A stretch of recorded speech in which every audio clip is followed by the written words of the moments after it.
Good morning. ગયા લેક્ચરમાં આપણે મેન્ડેલિયન અનિયમિતતાઓ એ ટોપિક આપણે જોઈ ગયેલા. એના અંદર અલગ અલગ રોગોનો સમાવેશ થાય કે જે પ્રભાવી કે પ્રચ્છન્ન સામાન્યતા પ્રચ્છન્ન જનીન દ્વારા તે નિયંત્રિત થાય.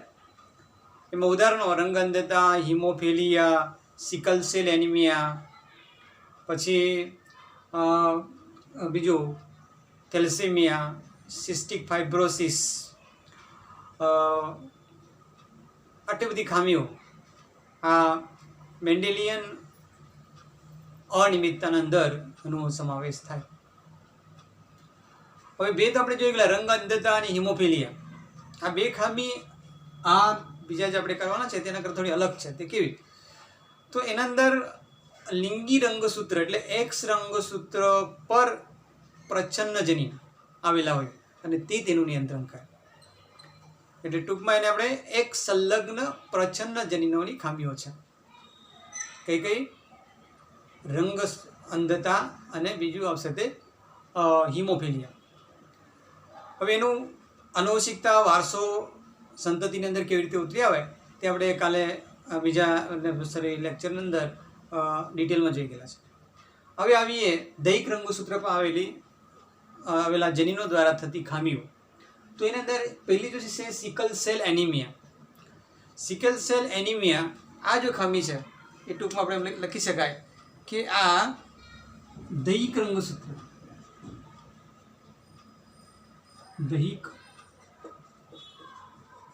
રંગસૂત્રીય સંલગ્ન યા સંકલિત પ્રચ્છન્ન જનીનોની ખામી છે. અથવા એના દ્વારા નિયંત્રિત થાય, એના દ્વારા વારસો ઉઠી આવે, આનુવંશિકતાનું તે નિયંત્રણ કરે. હવે સિકલ સેલ એનિમિયા શું છે તેના પહેલા લક્ષણ આપણે જોઈ લઈએ. સિકલ સેલ એટલે એનું મિનિંગ થાય દાંતરડા જેવું, આરબીસી બને. એનિમિયા એટલે આ એક રુધિર સંબંધિત ખામી છે.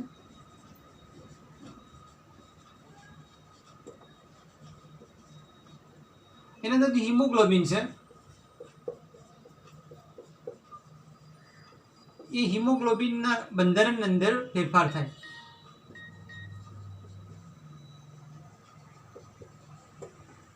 હવે એના માટેના જે જનીનો છે તે જનીનો આપણે જોઈ લઈએ.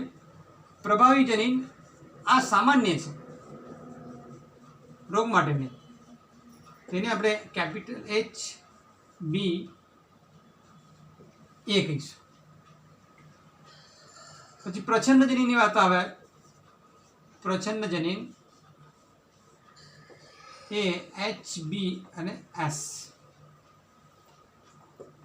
હવે એની અંદર ત્રણ શક્યતાઓ ખરી કે ભાઈ આ તો સમયુગ્મી હોય, વિષમયુગ્મી હોઈ શકે. તો સમયુગ્મી જો હશે તો HbA હોય તો તેમાં આ રોગ સામાન્ય. બીજું HbA અને HbS આ વિષમયુગ્મી છે, એ બી સામાન્ય પણ વાહક હોય અથવા એને વિષમયુગ્મી કહેવાય. વિષમયુગ્મી વાહક કહેવાય. અને જેની ખામી હોય જોવા મળે તે આવશે તમારો HbS, આ ખામીવાળો રોગવાળો કે જેને હિમોફિલિયા સિકલ સેલ એનિમિયા છે.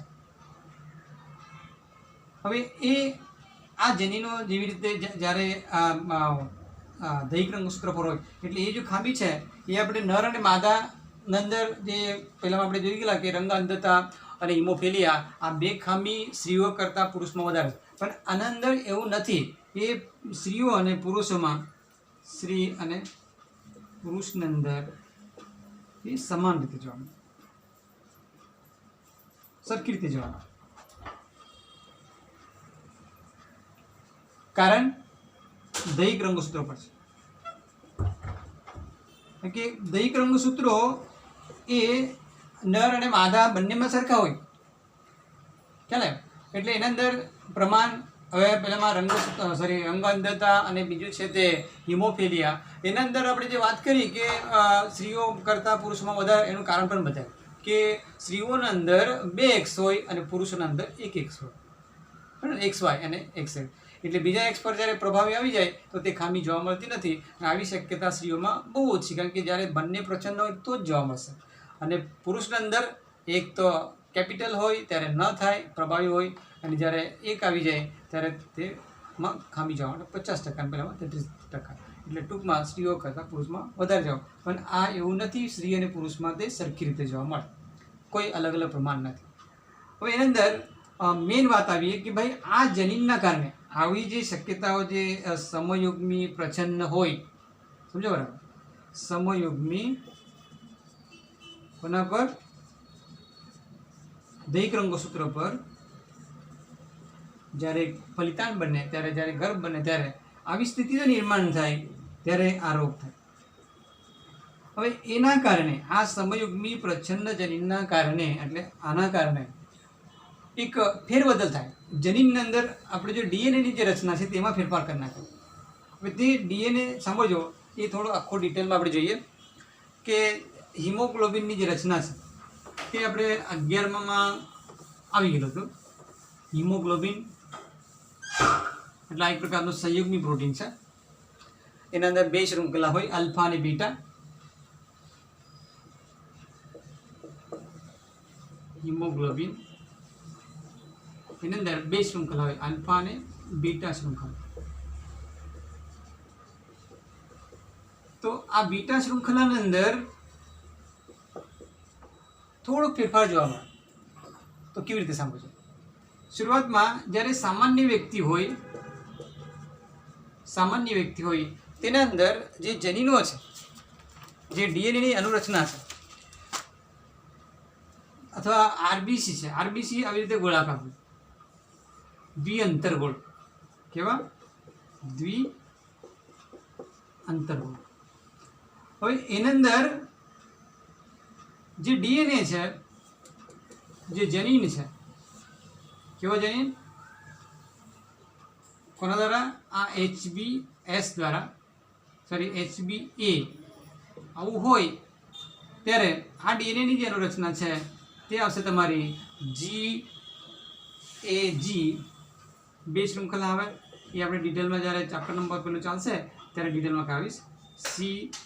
ડીએનએની રચના તો આપણે ગયા વખતે જોઈ ગયેલા છે 11માં.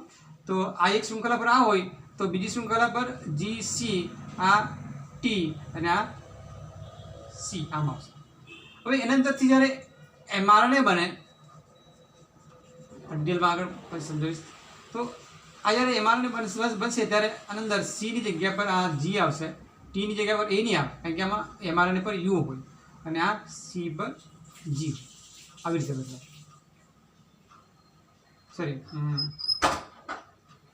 અંદર ટીની જગ્યા પર એ આવશે. હવે એની અંદર આમાંથી જ્યારે ટ્રાન્સલેશન થાય ત્યારે આ જો પોલીપેપ્ટાઇડ બનવાની, આ એમિનો એસિડ છે. Amino acid 1 2 3 4 5 6 7 8. એની અંદર અલગ અલગ પ્રકારના એમિનો એસિડ જોડાય. વેલાઇન, બીજું છે તે હિસ્ટીડિન, પછી આવશે તે લિવસીન, થ્રિયોનિન, પછી બીજો હશે તે પ્રોલિન. આવી રીતે આ બધા એમિનો એસિડ એવી રીતે જોડાતા જાય. આ છે એમિનો એસિડ, સમજો બરાબર. અને અહીંયા હોય ગ્લુટામિક એસિડ. શું? ગ્લુટામિક એસિડ, છઠ્ઠા સ્થાન. આ બીટા શૃંખલા છે. હવે જ્યારે રોગ થાય ત્યારે આ જો રક્તકણ છે એ રક્તકણ આમ દાંતરડા જેવા બને. કેવા બને? દાંતરડા જેવા. અને એના અંદરનો જે ડીએનએ છે એ ફેરફાર થાય, એની અંદર જનીન આવશે તમારો HBS જનીન. આ HBS આ ડબલ હોય ત્યારે આ ડીએનએમાં ફેરફાર થશે. કયો ફેરફાર થશે? આ જો G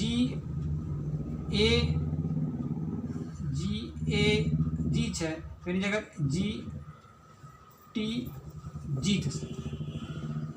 GTG થશે. C અને અંદર થવાનું સોરી AC આમ થશે. હવે એમાંથી જ્યારે mRNA બને ત્યારે એમાંથી GUG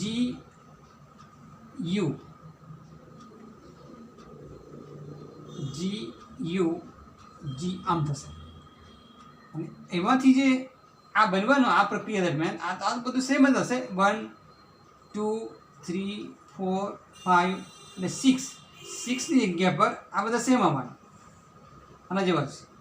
બરાબર, આના જેવા જ આવશે. હવે છઠ્ઠા સ્થાને જો આ ગ્લુટામિક એસિડ છે, કયો? Glutamic acid. એની જગ્યા પર આ વેલાઇન જોડાય. કયો જોડાય? વેલાઇન જોડાય. કારણ કે આ સંકેત બદલાય, જનીન સંકેત. આ આગળના ચેપ્ટરમાં ચેપ્ટર નંબર 6 ની અંદર આ બધી પ્રક્રિયા આપણે થોડું ડિટેલમાં જોઈશું. તો એની અંદર ખાલી એક નાઇટ્રોજન બેઝ આમાં A છે, આમાં T છે, આ જ ખાલી બદલી કાઢે. કોણ બદલે? આ જનીન બદલે. એટલે એ બદલાય એટલે આ તમારો mRNA બદલાય. mRNA બદલાય એટલે એસિડ બદલાય, વેલાઇન બદલાય. એટલે એક એમિનો એસિડની અંદર એક નાઇટ્રોજન બેઝની અંદર ફેરફાર થાય એટલે એને પોઈન્ટ મ્યુટેશન કહેવાય. શું છે? આ એક પ્રકારનું પોઈન્ટ મ્યુટેશન. અને આ એક નાઇટ્રોજન બેઝના બદલાવથી આ ડાયરેક્ટ જે બીટા શૃંખલા છે આ બીટા શૃંખલાની અંદર ફેરફાર થાય એટલે હિમોગ્લોબિનની જે માત્રા છે તે બનતી નથી. એટલે જેવી રીતે બનવા જોઈએ તેવી બનતું નથી. અનિયમિત અથવા અસામાન્ય હિમોગ્લોબિન બને. અને હિમોગ્લોબિન ન બરાબર હોય એટલે રક્તકણ તમારા આ દાંતરડા જેવા બને. એવી રીતે આ છે સિકલ સેલ એનિમિયાવાળું ડિટેલમાં એનું વર્ણન.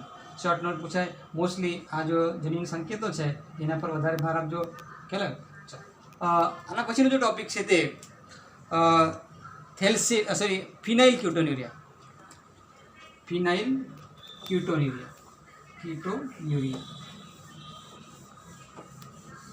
આ પણ બીજી ખામી છે કે જે પ્રચ્છન્ન જનીન દ્વારા નિયંત્રિત થાય. દૈહિક રંગસૂત્ર પર હોય.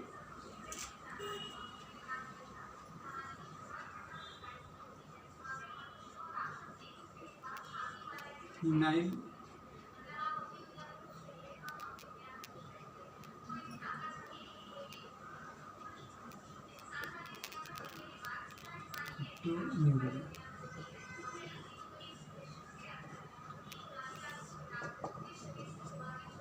ફિનાઇલ કીટોન્યુરિયા. આ ખામી પણ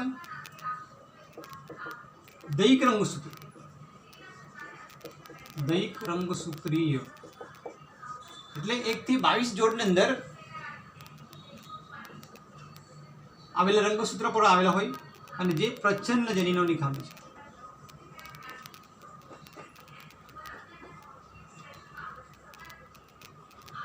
પ્રચ્છન્ન જનીનોનો તે વારસો દર્શાવે. આના દ્વારા તે નિયંત્રિત થાય. હવે ફિનાઇલ કીટોન્યુરિયા આ થોડુંક શું છે તે પહેલાં સમજી લે. આપણા શરીરની અંદર છે પછી એની પ્રક્રિયા થાય. એમિનો એસિડ એક એમિનો એસિડમાંથી બીજો એમિનો એસિડ બને એટલે એની અંદર ફિનાઇલ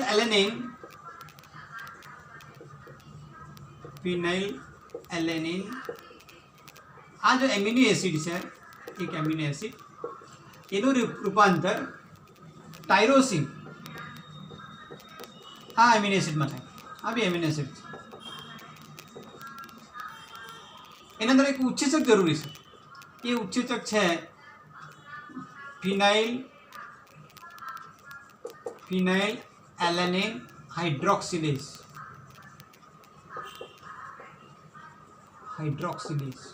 આ છે એક ઉત્સેચક. સમજો બરાબર? આ ઉત્સેચક દ્વારા ટાયરોસિનમાં એનું રૂપાંતર પામે. રુધિરની અંદર આ ફિનાઇલેલેનાઇનનું રૂપાંતર ટાયરોસિનમાં આ ઉત્સેચક દ્વારા થાય. હવે આ જનીનની ખામી દ્વારા પ્રચ્છન્ન જનીન જ્યારે સમયુગ્મી હોય ત્યારે આ ઉત્સેચક બનતો નથી. ઉત્સેચક એટલે એક પ્રકારનું પ્રોટીન બનતો નથી, અને આ ન બને એટલે ઉત્સેચકના અભાવથી ફિનાઇલેલેનાઇનનું રૂપાંતર ટાયરોસિનમાં ન થાય. ફિનાઇલેલેનાઇનનું રૂપાંતર ટાયરોસિનમાં થતો નથી. કેમ? કેમ કે આ ઉત્સેચક બનતો નથી. કોના કારણે? આ પ્રચ્છન્ન જનીનના કારણે આ ઉત્સેચક બનતો નથી, અને આ ઉત્સેચકના અભાવથી આ ફિનાઇલેલેનાઇન ટાયરોસિનમાં રૂપાંતર થતો નથી. એટલે એનો ભરાવ ફિનાઇલેલેનાઇન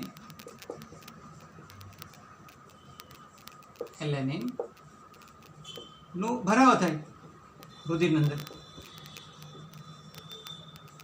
પછી એનું રૂપાંતર એના જે સંયોજનો છે, for example phenyl pyruvic acid,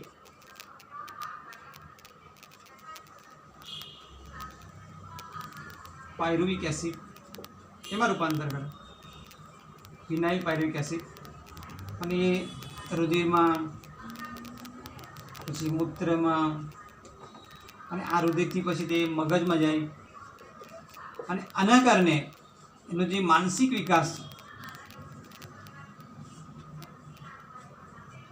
માનસિક મંદતા, અથવા એને આપણે ટૂંકમાં માનસિક નબળાઈ નિર્માણ થાય, અથવા તે વ્યક્તિનું જે આઈક્યુ છે, બુદ્ધિઆંક, તે ઓછો થાય.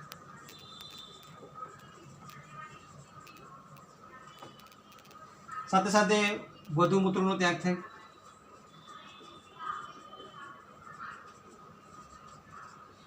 આ છે ફિનાઇલ કીટોનુરિયા, કદાચ શોર્ટમાં પૂછી શકાય. એની અંદર મૂત્રપિંડની અંદર આવા પ્રકારના પદાર્થનું શોષણ ન થાય એટલે વધુ મૂત્રનો ત્યાગ થાય.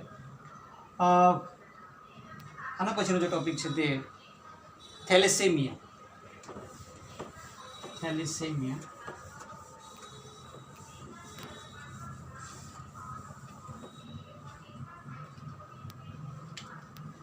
ત્રીજી ખામી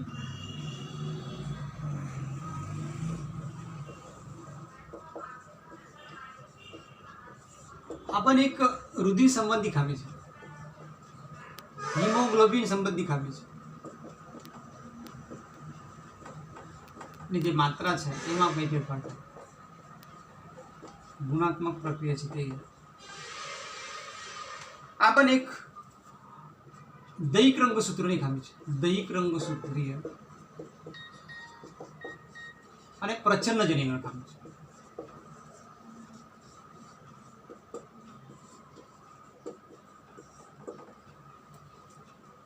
તો એના અંદર થેલેસીમિયા મેન લક્ષણ રુધિરની અંદર હિમોગ્લોબિનની માત્રા ઘટે કે એના અંદર રચના ફેરફાર થાય અથવા અલગ પ્રકારનું. તો એના અંદર પણ બે પ્રકારના થેલેસીમિયા જોવા મળશે. કયો? એક આલ્ફા અને એક બીટા, બે પ્રકારના થેલેસીમિયા. તો એના અંદર બીટા, આમ તો થેલેસીમિયા બે પ્રકારના છે. તો આલ્ફા થેલેસીમિયા અને બીટા થેલેસીમિયા.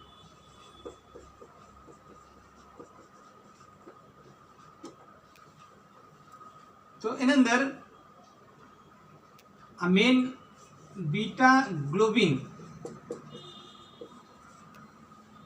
અથવા ગ્લોબિલિન, આ જો શૃંખલા છે એ શૃંખલા પર અસર કરતા છે.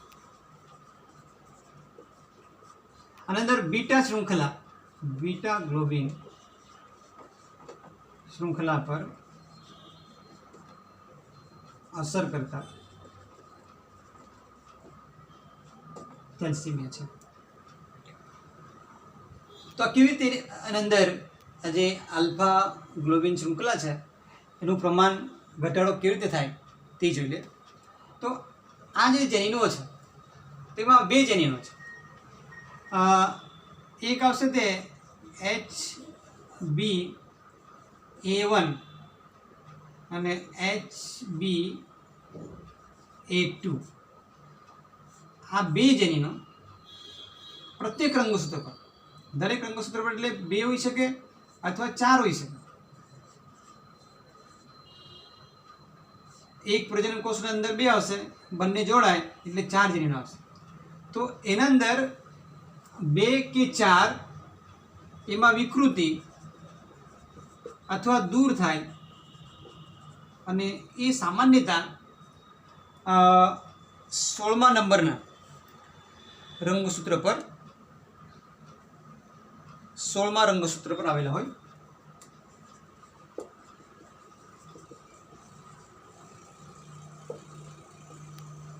હવે એના અંદર આ બે જનીનો બે ચાર જોવા મળશે, પણ એમાં જો કદાચ વિકૃતિ થાય અથવા કોઈમાંથી એક નીકળી જાય, કેમ કે બંને પ્રભાવિત છે, તો એના કારણે આલ્ફા ગ્લોબિન ઓછું બને, એટલે એમાં ઘટાડો થાય. આમાં પણ એવું જ છે, આમાં બે નહીં, આમાં બે જનીન નહીં, આમાં એક જ જનીન, એકલ જનીન. તે કયો? HbB,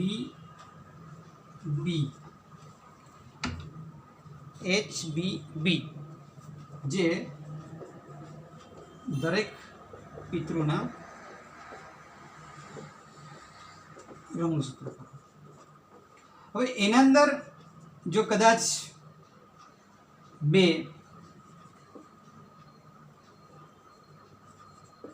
કે તેમાંથી કોઈ દૂર થાય, બેમાં વિકૃતિ અથવા તેમાં કંઈ દૂર થાય, ત્યારે બીટા ગ્લોબિનનો પ્રમાણમાં ઘટાડો થાય, એટલે શૃંખલા ન બને. અને એ જો છે એ 11મા રંગસૂત્ર પર આવેલો હોય. આના પર સવાલ પૂછાઈ ગયેલો છે હમણાં નીટના અંદર. આવી રીતે આ છે થેલેસીમિયા. હવે એ ખામી થેલેસીમિયા હોય કે પછી ફિનાઇલક્યુટોન્યુરિયા હોય કે પછી સિકલ સેલ એનિમિયા હોય કે પછી સિસ્ટિક ફાઇબ્રોસિસ હોય, અલ્બિનિઝમ હોય, અલ્કેપ્ટોન્યુરિયા હોય, એવા જે અલગ અલગ ખામીઓ છે દૈહિક રંગસૂત્ર પર આવેલી, તો એ સ્ત્રીઓ અને પુરુષોમાં સરખા પ્રમાણમાં જોવા મળે. પરંતુ તે ક્યારે જોવા મળે, મેઇન વાત જોશો તો એની અંદર એક શક્યતા ખરી કે એની અંદર આ થેલેસીમિયાની વાત આવે. આમાં આપણા સિલેબસમાં અંદર નથી આપેલું, પણ માઇનર અને મેજર આ થોડાક શબ્દ સમજીએ. ટેક્સ્ટમાં નથી આપેલું પણ કદાચ એક્ઝામમાં કદાચ પૂછી શકાય. માઇનર અને મેજર,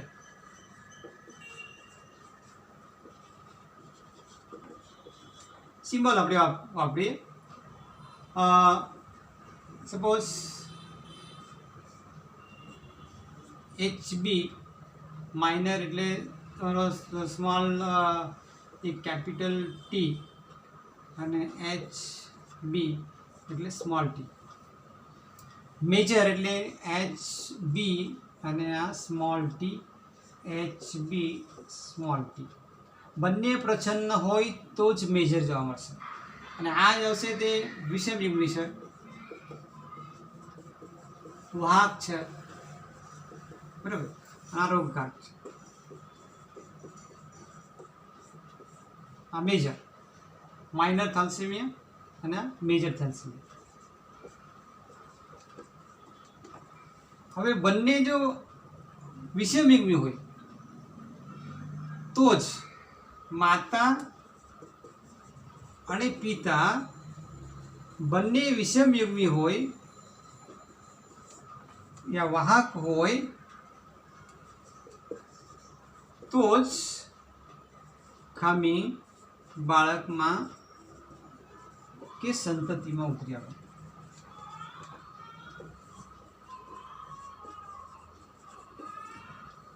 આ મેન બરાબર યાદ રાખજો. બધામાં સેમ આવશે. હિમોફિલિયા હોય, સોરી આપણો એ સિકલ સેલ એનિમિયા થેલેસીમિયા, અલ્કેપ્ટોન્યુરિયા, એની અંદર આ બધું એ જ આવવાનું કે માતા પિતા બંને વિષમયુગ્મી વાહક હોય તો જ બાળકમાં આવવાની શક્યતા ખરી. હવે એકમાં રોગયુક્ત હોય અને બીજો સામાન્ય હોય તેમાં પણ રોગ ન થાય. ખ્યાલ સપોઝ કોઈ એક રોગયુક્ત છે માતા અને પિતા સામાન્ય છે, તો બાળકની અંદર કોઈ ખામી ન હોય.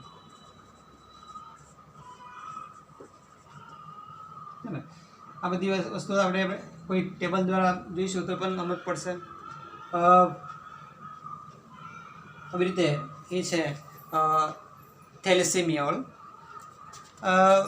થેલેસેમિયા અને પેલો સિકલ સેલ એનિમિયા, એની અંદર એક જ તફાવત કે પેલામાં હિમોગ્લોબિનની રચનામાં કંઈ ફેરફાર થાય. આ બાજુ આપણે જોઈએ તો થેલેસેમિયાની અંદર હિમોગ્લોબિનની માત્રા અને ગુણાત્મક એની જે રચના છે એમાં ફેરફાર થાય. ચાલો, તો આવી રીતે એ છે સિકલ સેલ એનિમિયાવાળું, થેલેસેમિયા અને પછી પેલો. અને પછીનો જો ટૉપિક છે એ ઇન્ટરેસ્ટ ટૉપિક છે, એ રંગસૂત્રીય અનિયમિતતા. બરાબર, તો એ આપણે પછી જોઈશું. થોડો લાંબો છે તે. બરાબર, થેન્ક યુ.